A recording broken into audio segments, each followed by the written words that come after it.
2010년 뉴욕 현대미술관 모마. 한 여성이 736시간 동안 꼼짝 않고 관객과 눈을 맞추는 퍼포먼스를 진행하고 있습니다. 그녀의 이름은 마리나 아브라모비치. 퍼포먼스 아트의 데모라 불리는 예술가죠. 수많은 사람들이 그녀 앞에 앉았다 떠나갑니다. 하지만 그녀는 어떤 감정도 드러내지 않은 채 그저 존재할 뿐입니다. 그런데 그날 예상치 못한 한 남자가 그녀의 앞에 앉습니다.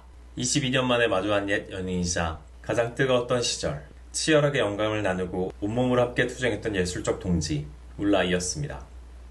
표정 없던 그녀의 얼굴에 아주 옅은 미소가 떠오르고 울라이도 긴장된 얼굴로 작게 웃어 보입니다.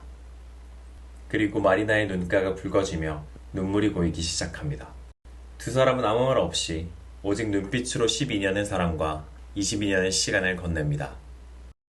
잠시 후 마리나는 퍼포먼스의 규칙을 깨고 테이블 너머로 두 손을 내밉니다. 울라이는 기다렸다는 듯 그 손을 조용히 맞잡습니다. 이내 울라이가 일어나 떠나고 마리나는 다시 감정을 추스릅니다. 이 짧은 재회 영상은 전 세계 수많은 사람들을 울렸습니다. 하지만 이 눈물의 의미를 제대로 이해하기 위해선 우리는 그들이 함께했던 12년의 시간으로 거슬러 올라가야 합니다. 그들의 사랑이 어떻게 예술이 되었고 예술이 어떻게 그들의 사랑을 끝내는지에 대한 이야기로 말이죠. 마리나 아브라모비치는 2차 세계대전의 전쟁 영웅이었던 부모님 밑에서 티토가 통치하던 유고슬라비아의 엄격한 군인 문화 속에서 자랐습니다. 이런 억압적인 환경은 그녀를 한계에 도전한 예술가로 만들었습니다. 울라이를 만나기 전에도 그녀는 이미 가장 위험한 예술가 중 한 명이었습니다. 1974년 작품 리듬 0에서 그녀는 6시간 동안 자기 자신을 마취시키고 72개의 도구를 테이블 위에 올려놓았습니다. 장미와 꿀 같은 가벼운 도구부터 칼과 채찍, 심지어 총알이 한 발 장전된 권총까지, 그리고 관객이 자신에게 무슨 짓이든 하도록 허용했죠. 관객들은 처음에 머뭇거렸지만 곧 그녀의 옷을 찢고 장미가시로 몸을 찔렀으며 급기야 한 관객은 그녀의 머리에 총을 겨누기까지 했습니다. 반면 서독 출신의 울라이는 사진을 통해 정체성을 탐구하던 예술가였습니다. 그는 자신의 몸을 반은 남성, 반은 여성으로 분장하고 폴라로이드 사진을 찍으며 사회적으로 만들어진 정체성의 허구성을 폭로하는 작업을 하고 있었죠.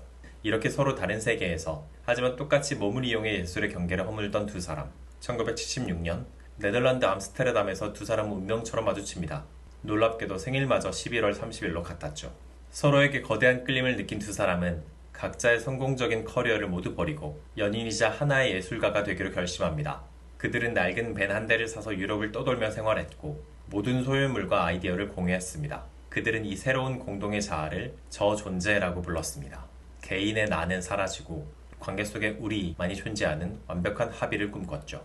이 시기 그들의 퍼포먼스는 우리라는 관계를 탐구하는 과정이었습니다. 1977년 인폰더 라빌리아에서 두 사람은 미술관의 좁은 입구에 완전히 나체로 마주선 채 관객들이 자신들의 사이를 비집고 들어가게 만들었습니다. 관객은 마리나와 울라이 중 누구를 마주보며 통과할지 선택해야만 했죠. 같은 해 관계 속의 시간에서는 17시간 동안 서로의 머리카락을 묶고 등을 맞댄 채 버티며 관계의 인내심을 시험했고, 숨쉬기, 숨 내쉬기에서는 서로의 입을 맞대고 숨을 교환했습니다. 상대가 뱉은 이산화탄소를 다시 마시면서 결국 19분 만에 산소 부족으로 함께 바닥에 쓰러졌죠. 관계의 치명적인 의존성을 온몸으로 보여주는 겁니다. 그들의 퍼포먼스는 점점 더 극단으로 치달았습니다. 그리고 1980년 두 사람의 관계를 가장 상징적으로 보여주는 작품이 탄생합니다. 바로 정지된 에너지.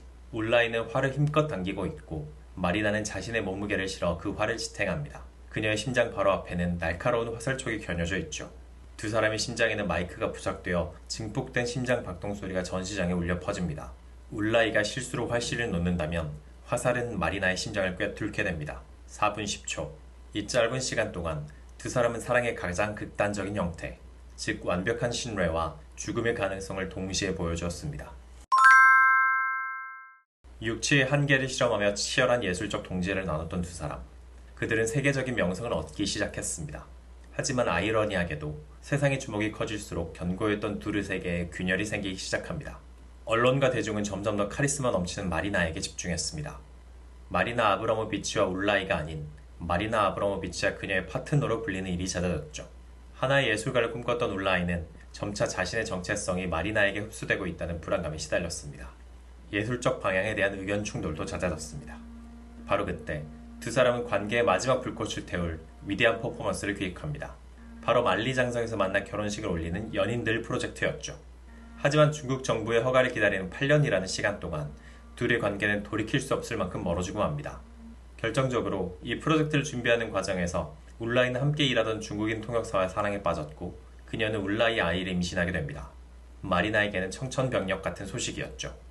결국 영원한 사랑을 맹세하려던 세계의 이벤트는 세상에서 가장 길고 고통스러운 이별의식이 되었습니다. 1988년 두 사람은 각자 장성의 양 끝에서 90일 동안 걸어 마침내 마주합니다. 그들은 마지막 인사를 하고 마지막 포옹과 함께 우리가 함께 만든 이 작품으로 우리의 관계를 끝내자는 마지막 말을 나누고 12년의 사랑의 마침표를 찍었습니다. 그리고 22년이 흘러 두 사람은 뉴욕에서 다시 마주하게 된 것입니다. 마리나의 눈물은 단순히 옛 연인을 만난 반가움이 아니었습니다. 함께 육체의 고통을 나누고 서로의 심장에 화를 겨눴던 치열했던 시간, 삶과 예술, 사랑과 이별의 경계에서 모든 것을 함께했던 동지에 대한 존경과 그리움이었습니다. 모마 퍼포먼스로 다시 한번 세계적인 주목을 받은 후 마리나 아브라모비치는 멈추지 않았습니다. 그녀는 자신의 예술 철학을 가르치는 마리나 아브라모비치 연구소를 설립해 후학을 양성하고 오페라, 가상현실 등 새로운 장르에 끊임없이 도전하며 예술의 영역을 확장해 나갔습니다. 2020년 오랜 투병 끝에 울라이가 암으로 세상을 떠나며 두 사람의 이야기는 역사 속에 남게 되었습니다. 마리나는 한 인터뷰에서 이렇게 말했습니다. 예술가는 절대로 다른 예술가와 사랑에 빠지면 안 돼요. 질투심과 자아가 너무 강해서 모든 것을 파괴해버리거든요. 하지만 다시 돌아간다고 해도 저는 똑같은 선택을 할 겁니다. 여러분은 두 사람의 사랑과 예술을 어떻게 보셨나요? 한 예술가의 삶에 지울 수 없는 흔적을 남기고 떠난 사랑, 그리고 그 모든 것을 안고 나아가는 또 다른 예술가의 이야기. 여러분의 생각을 댓글로 남겨주세요.